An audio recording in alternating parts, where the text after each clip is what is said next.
Your Honor, I want to start out by saying that when the state's team approached what we'd be asking for, and certainly a number of people asked us, what's the issue at sentencing? It's a life sentence, and of course, as this court knows, the biggest decision Your Honor has is whether Ms. Kurczewski ever gets the chance at parole. And I would think as a judge you'd have to evaluate that by really trying to look into the future and trying to see any redeemable qualities a person might have. And I think as I go through my sentencing remarks, you will see that Ms. Kurczewski has demonstrated really that she has none, and that she's only a future risk to the whole community if she's given another chance to victimize people. She will do it. So I want to start out by Ms. Kurczewski's background prior to even coming into custody on this case. And it goes back to February of 2010, where she was charged and ultimately convicted for what's commonly referred to as ID theft. Certainly some of these came in at trial briefly, but not all of her prior crimes. And in February of 2010, Ms. Kurczewski was working at a health clinic when several patients of that health clinic were contacted by their financial institutions to be informed that loans were being applied for in their name with their personal information. And it came to bear that Ms. Kurczewski was using her position as a receptionist at that health clinic to steal these individuals' information and apply for 8 different loans, 2 of which were honored in the total amount of $4,000.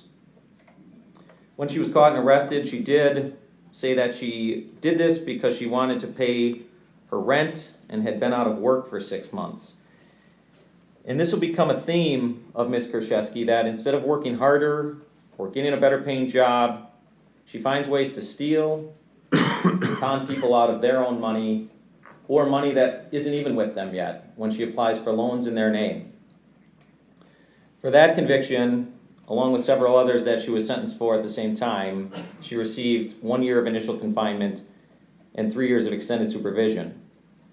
While that case was pending, between March and April of 2010, so the consecutive months, there was conduct that was never charged but used as a read-in offense in the Milwaukee courts, where she was again taking out payday loans in other people's name.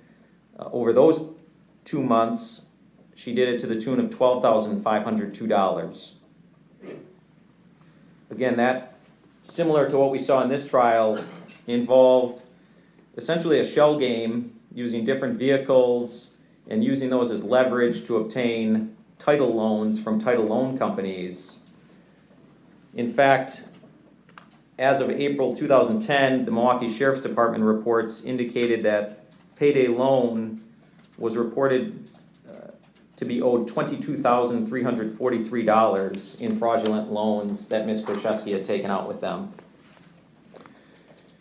Then in July of 2010, in a case that was charged and was brought up briefly in this trial, the defendant used her own mother's identification to try and obtain a loan from payday loans. Workers there recognized Ms. Kurczewski almost immediately due to her past conduct over the previous months. They sort of delayed her and contacted police while Ms. Kurczewski sort of waited for this loan to process. When the police came and confronted Ms. Kurczewski, as became another theme throughout this trial, when she realizes she's in trouble, she tells just lies, bold, nonsensical lies. And so at age 26, she tried to convince the officers who were speaking with her that she was her 46-year-old mother. She was able to produce a driver's license, a social security card, and even her own mother's checkbook to try and substantiate. The police, with good common sense, did not believe her, told her that the payday loan store people recognized her as somebody who would rip them off, at which time Ms. Kurczewski just tried to leave, and then when not allowed to leave, again changed her story, lied, and now tried saying she had the permission of her mother. In that case, when police went to talk to the defendant's mother to see if that was true, the mother at that time stated that it was not true and that this is what Ms. Kurczewski does, and she was ruining the family's lives with her fraudulent ways. Then, in September of 2010, she was now charged with forgery along with multiple counts of felony bail jumping. There, after stealing from her mother, she went to live with a friend in a upper-lower duplex, as I understand it, where the friend's mother lived downstairs. Well, the mother and Ms. Kurczewski's friend were off working. Ms. Kurczewski, who was not working, helped herself to the victims, that being her friend's mother, her driver's license, social security card, and a copy of that individual's We Energies bill. Pretended to be that victim when calling the financial institution to add herself to that victim's account, and tried to obtain loans there as well. She was sentenced for that offense as well to 1 year of initial confinement and 3 years extended supervision.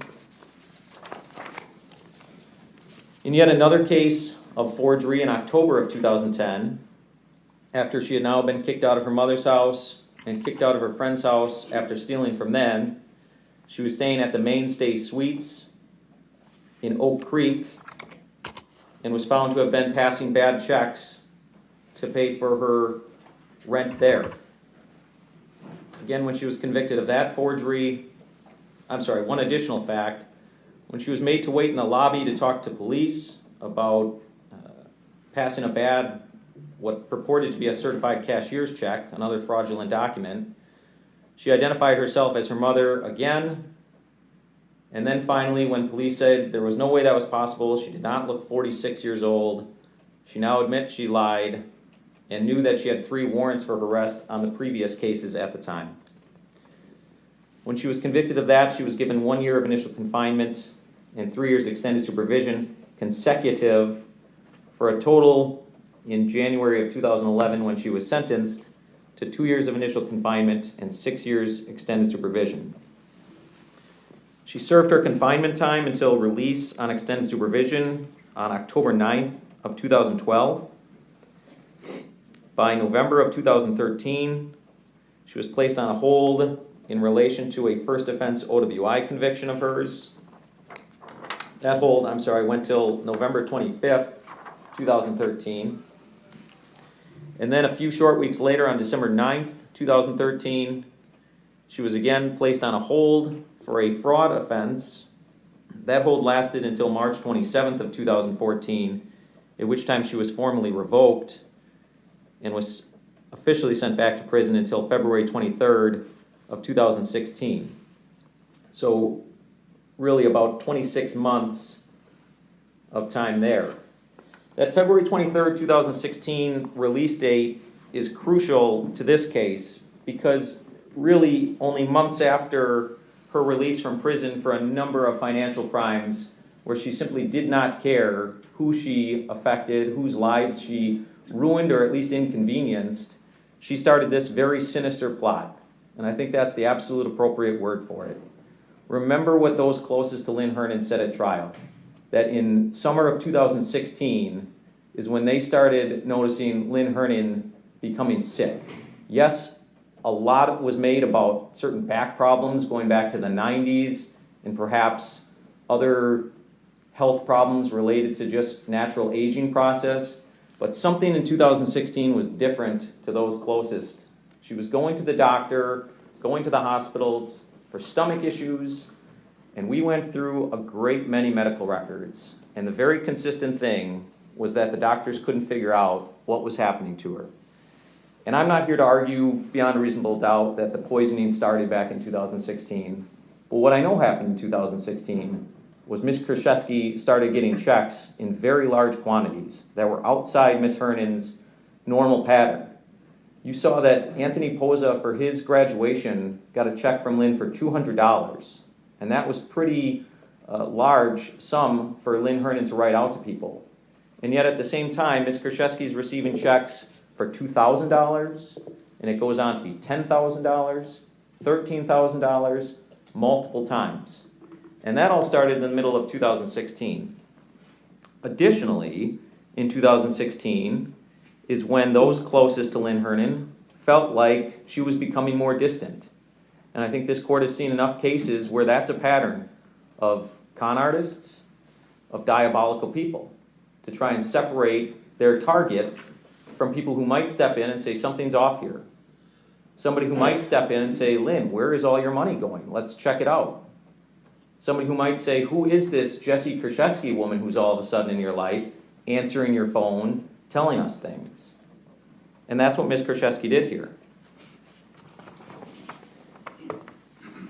When we talk about the theft, it went on between mid-2016 all the way up until the date of death. And I think it's absolutely an aggravated theft, as aggravated as it gets. Not just because of the amount taken, tens of thousands of dollars, not just because the duration it went on for, but it was undeniably Ms. Kurczewski's biggest motive to kill Lynn Herman. There were two real motives that I can see, both born out of complete greed. A, Ms. Kurczewski knew that prison awaited for her if she was caught. She had been to prison before for these exact same offenses. She didn't want to go back to prison. And B, and the real cold-hearted motive here, is that Lynn Herman was out of money. Ms. Kurczewski had taken it all. She had maxed out those credit cards. She had used up the $250,000 that Lynn Herman was worth upon Ms. Kurczewski's release date from prison in February of 2016. And Lynn Herman was simply of no value, unfortunately, to Ms. Kurczewski anymore, except if Ms. Herman was dead. Because as Ms. Kurczewski showed us, the very next day, she's going into that bank lockbox, taking whatever was in there. She knows she's the PR of the estate, and what does she do, Judge? She continues stealing tens of thousands of dollars. This was absolutely a premeditated crime, and we know that because in May of 2018, Ms. Kurczewski is telling those closest to her, her boyfriend, her live-in boyfriend, Scott Craig, that Lynn is in a coma at Frederick Hospital and she's probably going to die. Ms. Kurczewski had already set the stage for what she was going to do. In July of 2018, we know she's downloading PDF files to her phone. Criminal Poisoning was the title of one. There's 3 separate PDFs downloaded, all dealing with cyanide. There's one PDF entitled, Have an Exit Strategy, Chemical Suicides. And another simply titled, Household Poisons. We know these were being accessed by Ms. Kurczewski in July of 2018. We also know that she deleted those in February of 2019, after the medical examiner's office told her they were not allowed to give her any more information about Lynn Herman's cause of death, when she starts to see the walls closing in around her. We had to recover those. They were deleted, but nevertheless accessed on her phone 3 months before Lynn Herman's murder. Again, even when Ms. Herman was in the hospital and we heard Jim Kelleher's calling her, trying to make plans, Ms. Herman didn't answer her phone. Ms. Kurczewski answered her phone and told Jim Kelleher that his longtime friend did not like him anymore and he should stop calling, never call her again. Again, attempts to isolate even a week before her murder.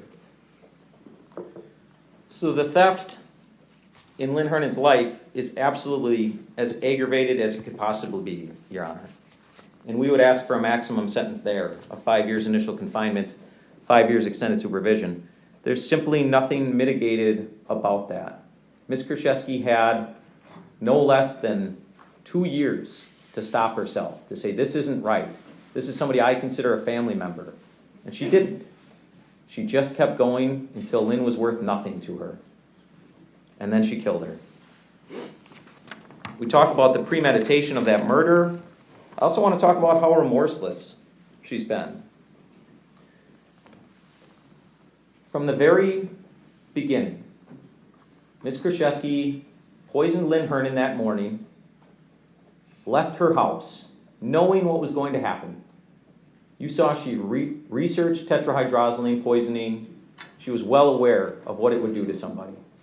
And she left Ms. Herman to die alone And she didn't even give it a second thought. Instead, what she did was go and immediately try to open a JCPenney account in Miss Hernan's name. She bought a big screen TV and some other electronics from a business in Illinois. And she spent a good amount of money at Kohl's on Lynn Hernan's card. That's what she did, knowing her so-called friend, what was portrayed as a mother figure in defense opening, knowing she was dying. What else? We know that Ms. Kurczewski did come back to find Ms. Hernan dead. That's true. Maybe the only true thing she said in this whole case. But we know that when she found her dead, she didn't grieve, she didn't regret, she got to work. She said, I'm going to get in trouble for this unless people believe it's a suicide. And she got to work crushing up pills, sprinkling them on Lynn Hernan's dead body, making it look like a suicide. No remorse, no second thought, no my God, what have I done? Just getting to work, covering tracks, lying. That's who Ms. Kurczewski is. And then, of course, continuing as personal representative to steal tens of thousands of dollars from the estate, helping herself to whatever it was that she won. Not one day thinking, oh my gosh, I can't believe I did this. I've already stolen hundreds of thousands of dollars. I killed my friend. Enough. No. Not one day has she regretted what she did. I'm sure she regrets getting caught. But she spent that money on nonsensical things. Buying bars full of people, drinks and food. Spending it on slot machines, going to Potawatomi. That's ultimately what she killed Lynn Hernan for. Her stupid video game slot machines and being popular at the bar because she was tipping big and buying people rounds and buying people food. That's what Lynn Hernan was worth to her. Even after that, when she was arrested and the estate case was in contention, Ms. Kurczewski had the gall from prison to file documents 81 and 82 of that 18 PR 561 case, where she tried to convince Judge Maxwell that Anthony Posa failed Lynn's real test. And we heard about that a little bit in trial, with this fake will and how it was all a sham and Anthony failed. He failed the test. And she had the gall to ask Judge Maxwell to not only remove him as the new personal representative, but Ms. Kurczewski tried taking more money. She said Judge Maxwell should award her Anthony Posa's $13,597 payout, which was all that was left from what should have been a larger estate. She didn't even want Anthony to have that small amount relative to what he should have gotten when Miss Hernan passed. Her greed knows no end, Your Honor.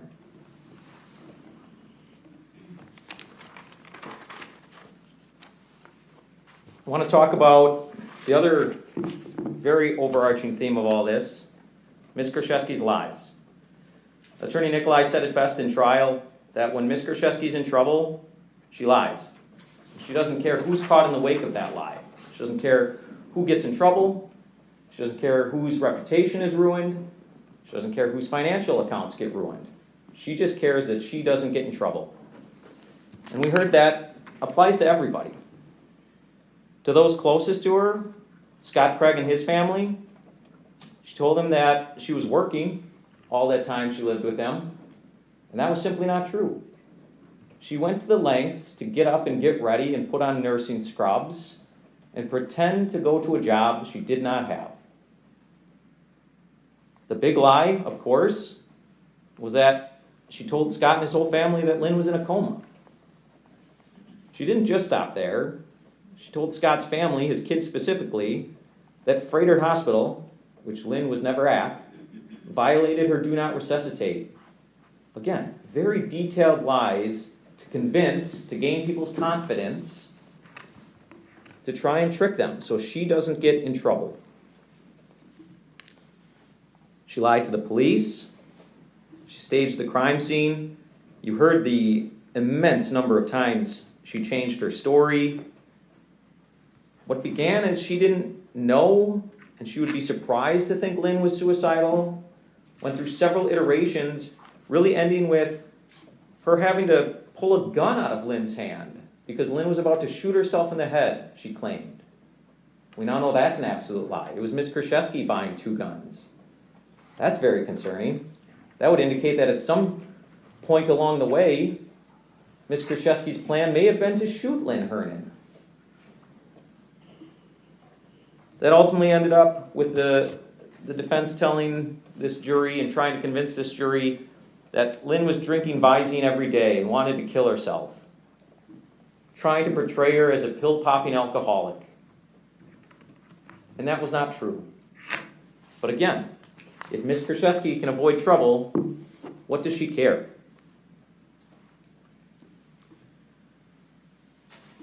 She lied about having exculpatory evidence. In perhaps the most ridiculous statement she made out of all of them was her telling Detective Hoppy that she had evidence that would prove her innocent.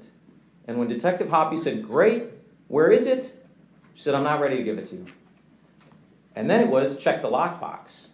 In April of 2019, she tells Detective Hoppy to check the lockbox that she knows she cleaned out on October 4th, 2018. When that didn't work, she shifts again. Now there's a storage unit somewhere. And she laughingly says, "There was never any storage locker. I made that up. I was going to get one, never did. Ha ha ha." No remorse, no understanding of what she did and that she's caught. What's my next lie? What's my next lie? Think quick. And so we go to this absolute asinine idea of her burying evidence in Whitnall Park. And I think Ms. Kurczewski is the type of person that believes if she says things loud enough and long enough, people will think it must be true. We don't even have to waste our time. It must be true. But she's always going to lose with people like Detective Hoppy, who said, "Fine, you think there's things buried in Whitnall Park? I'm going to send my detective out on a hot July day, 100-degree weather, and he's going to dig up Whitnall Park where you tell him to. We're not going to let you get away with this. We're not going to let you sit and think and tell this judge there's still evidence buried in Whitnall Park." They followed through with every one of her nonsensical lies to prove that that is what she is, an out-and-out pathological liar. The same will be true about the letters we referenced in December 12th, and I'll get there. So she's lied to those closest to her. She's lied to the police. She's lied to courts. She's filed a fake will in Judge Maxwell's court in the probate case. And she lied to Your Honor on December 12th when she told you concerning this packet of letters that was found after trial. She sat here and adamantly declared to you she did not write them, that somebody must be setting her up. And I would tell Your Honor that what we've learned about Ms. Kurczewski is that she often likes to use phrases as, "I swear to God, I'm telling you the truth. I'm not lying." And every single time, the very next statement that comes out of her mouth is a lie. She told Your Honor on December 12th she absolutely did not write these letters. Corrections officers were interviewed to see if they helped her. That's a mark on their reputation, that they would even be suspected of that. But it had to be looked into because she said she didn't do this, and yet they were on her trial notes.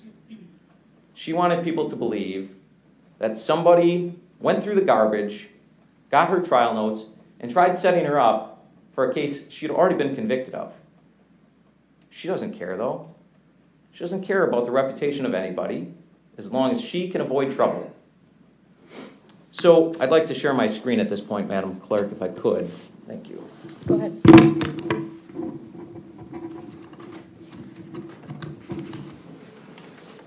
it on TV first. Is that what you want? Yes, thank you. Thank you. So, Judge, and I'm presenting the judge, Your Honor, first showing it to Attorney Jones. This is the original envelope. I know Your Honor's already seen it. I can mark it as an exhibit after. But I want Your Honor to be able to look at that, specifically the seal of that envelope, where you'll see a white substance near the tear of that seal. It's on the back. Yes, ma'am. All right, thank you. So what I'm playing is jail video from Ms. Kurczewski's pod. To orient your honor, Ms. Kurczewski is in the cot on the left side of the screen, 2 up from the bottom, coming off the left wall there. You can see her legs extended straight in front of her. You can't see her head, but you can see what appears to be a sheet of paper on her lap. Would that be on the, what appears to be a blue in color bed sheet? Correct. And I want this court to remember that it was Ms. Kurczewski on December 12th who said multiple times, check the videos, check the videos. When you see these videos, I believe you will agree that Ms. Kurczewski said that confidently to try and dissuade people from looking at these videos.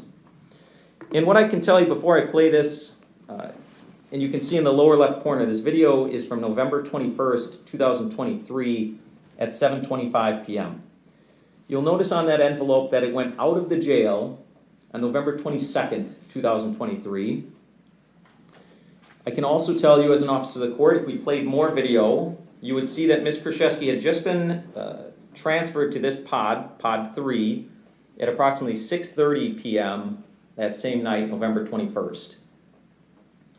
From there, again, if I played all of the video, you would see her sort of clean her cot area, set up her bed, put all of her documents into some gray metal bins that I believe inmates can lock up and secure their documents. And then at 7:25, when I play, I'm just going to play a brief portion of this. What you're going to see is Ms. Kurczewski take various papers, put them into a gold envelope, and towards the end of this clip, you're going to see her not be able to seal the envelope. And as Detective Plennis watched this, you're going to see what we believe her using toothpaste to try and rub on that seal to ultimately seal this envelope. And so I'm playing from 7:25:06. There's no audio.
And I'm pausing at 7:26:27.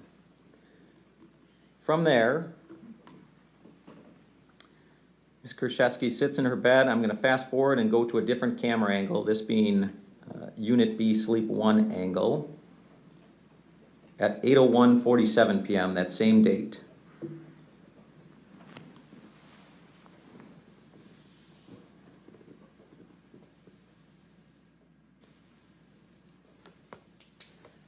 As it plays, we can see Ms. Kurczewski has walked across the sleeping area of this particular pod holding something.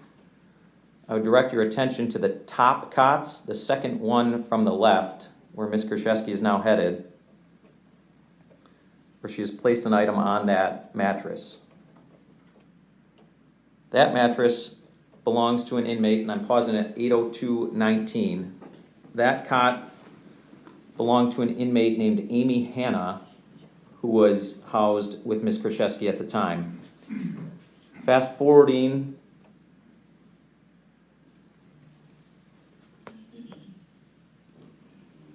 to 8:07:14, just a few minutes later,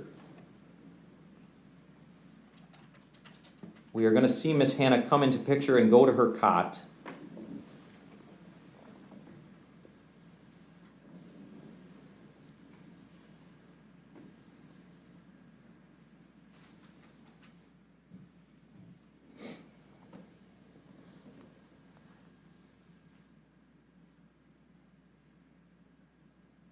I'm sorry, let me skip ahead just a little bit.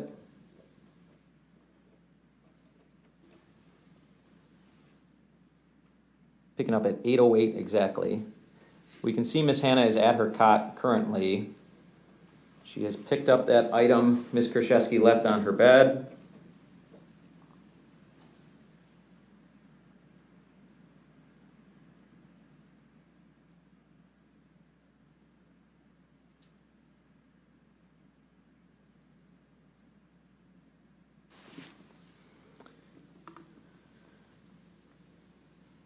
And Miss Hannah leaves the sleeping area sort of leaning up against a wall for a few moments before ultimately leaving at 8:08:34. We're going to pick Miss Hannah up at that same exact spot on what's labeled Pod 3, Unit B, Day. So again, the same exact timestamp, 8:08:34 there at the bottom. And we can now clearly see what that item is a large gold envelope that clearly Ms. Kurczewski left on her bed.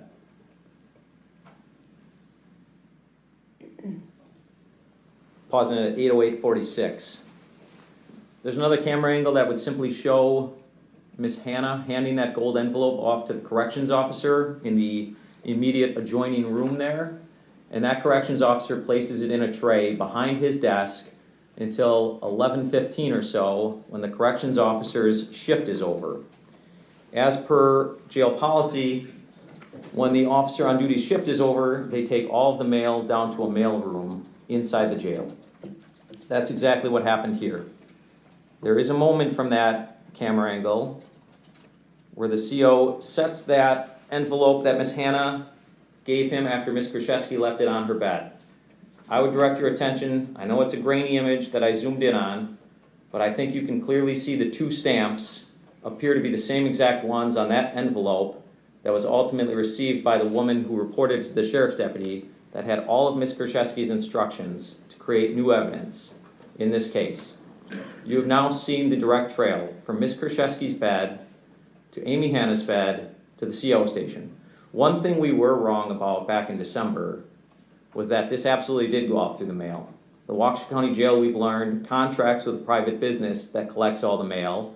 Eventually it does go to the post office, but I believe because it was stamped as having been mailed from the jail, it doesn't go through the normal processing of the post office where they stamp over the postage stamps, for example, that we see in our normal everyday mail.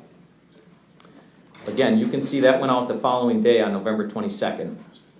The woman who received that envelope told Detective Plennis that it absolutely, she was convinced, came from Jessy Kurczewski. Detective Plennis didn't stop there, though, after finding this video. He went and spoke, and we can stop sharing my screen now, please. Thank you. He went and spoke with Ms. Hannah on December 22nd of 2023. Ms. Hannah was not given anything. She did not ask for any consideration. Her case had been resolved by that point. I believe she was waiting to go to prison. But Detective Plennis asked her if she mailed out any items for Ms. Kurczewski. She said yes. She said that after our December 12th hearing, when the letters and envelope were shown on the news stations, Ms. Hannah got scared and asked Ms. Kurczewski if that's what she mailed out. Again, you might not be surprised to learn Ms. Kurczewski lied to Ms. Hannah and said, no, I wouldn't get you involved in something like that, not at all. But then Detective Plennis showed Ms. Hannah the envelope that Your Honor has before you and said, does this appear to be it? And Ms. Hannah said, yes, it is. I'm pretty sure because I remember that, while pointing to the J in the recipient's first name. Ms. Hannah then became visibly upset when realizing that she mailed this for Kurczewski and stated she did not know what was in it or written on the papers inside. Your Honor rightfully asked for more information regarding that packet in December, and I think we've shown you now well beyond reasonable doubt that Ms. Kurczewski sat here and lied to Your Honor on December 12th when she said she did not write those things. Now that we know for sure that she did, we have to consider the effects of that. I told you about the corrections officers that had to be interviewed by detectives in their own department. That's a certain level of embarrassment. Ms. Hannah had to be brought down. That comes with a certain risk in the jail if people know you're being brought down to talk to detectives. In fact, detectives are very wise to move Ms. Kurczewski's location, something she complained about, Your Honor, because they did not want her housed with Ms. Hannah after Ms. Hannah gave us this information. Additionally, you'll recall that the entire reason we couldn't go to sentencing on December 12th because Ms. Kurczewski, after Attorney Kukler and Attorney Galaviz worked hard for years to give her a defense, she within days did not care and threw them under the bus, building into her letters that it was their idea. She always tries to build in escape routes for herself. If I get caught, I have this way out. But it doesn't work when people dedicated, like the detectives behind me, follow them all up. Say, okay, maybe she's not going to be on video because she was adamant that we watch the videos. That didn't stop Detective Plennis. He watched hours and hours of jail video to come up with those clips, to say, okay, we got you. And what does that mean, Your Honor?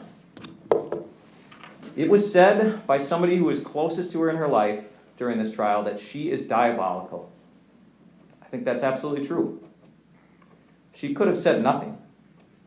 It's one thing to not be remorseful and not say, I'm sorry, and to maintain your innocence. That's one thing.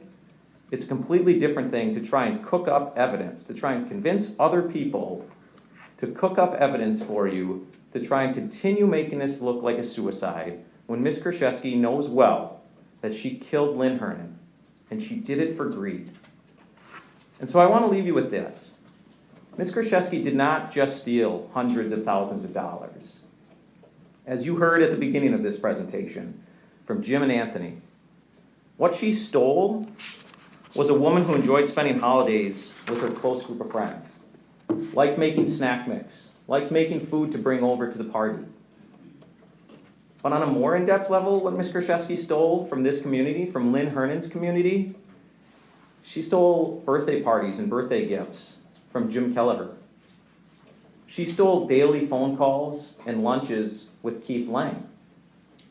She stole lunchtime drop-ins and conversations about her dad's war experience with Anthony Posa. She stole handwritten birthday cards every year from Corinne Posa. She has not 1 second shown any regret or remorse. All she has shown is more wild and ridiculous lies that we have tracked down every time. And so she's going to get the chance to talk to Your Honor. And I would bet that she's going to say things like, I swear to you, I'm telling you the truth, I'm not lying. And I want you to remember, Your Honor, as you listen to that every statement that comes after things like that is an absolute lie. She has earned that reputation, that you cannot trust a single word she says. And so I tried to look for any reason why life without a chance at parole is appropriate, and it's absolutely not. She will victimize again if she's given the chance. She should absolutely not get that chance. She should go to life and never have a chance at parole. She should be sentenced to the maximum 5 years initial confinement on each of the theft counts and the 5 years extended supervision, and those should be run consecutive. That's the state's recommendation, remembering and acknowledging today is about Lynn Hernan, who was left because of this defendant to die alone and leave all her close friends behind. Thank you.